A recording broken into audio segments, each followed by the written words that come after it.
नमस्कार सखींनो, आपली दुनिया चॅनलवर आपले स्वागत आहे. आज आम्ही इव्हनिंग वॉकला निघालेलो आहोत. तर मी आज आमच्या साहेबांना घेऊन जात आहे.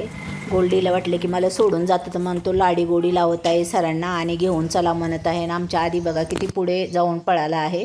गाडीमध्ये साहेब बसल्यानंतर त्याला वाटलं मला कुठं सोडून जातात, म्हणून त्याने डायरेक्ट गाडीमधून खिडकीतून जंप मारली आणि गाडीमध्ये जाऊन बसला. तर निघालो आम्ही रस्त्याने. मग थोडा अंधार पडत चाललेला होता.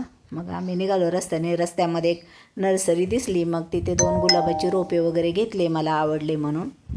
आम्ही प्रत्येक पावसाळ्यामध्ये काहीतरी रोपे खरेदी करतो आणि आपल्या गार्डनमध्ये भर घालत असतो.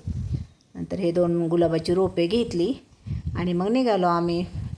मग आम्ही त्या टेकडीवर गेलो आणि खूपच सुंदर वातावरण होते. खूप छान क्लायमेट होते तिथले.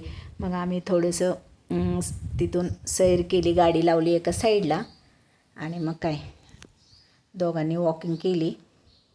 गोल्डी तर आमचा एवढा खुश असतो ना तिथे डोंगरामध्ये, तो तर मनसोक्त आपलं मजा घेत असतो. त्याला तर मोकळं खेळायला खूपच आवडतं. मग आमच्या साहेबांसोबत थोडीशी वॉकिंग केली मी डोंगरावरती.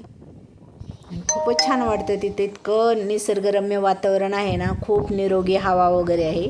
हे बघा, आमच्या साहेबांनी आणि आमच्या गोल्डीने जणू काही शर्यतच लावली होती आणि त्या शर्यतीमध्ये आमचा गोल्डी जिंकलेला आहे.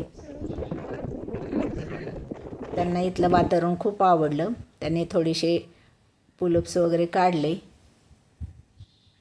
आणि सूर्य मावळतीला आलेल्याचं दृश्य तर खूपच छान दिसत होतं आणि खूपच रम्य वाटत होतं. त्यानंतर मी गोल्डीने सूर्य मावळतीला एक सेल्फी काढून घेतला आणि मग तिथं आम्हाला साईडला एक भाजी दिसली.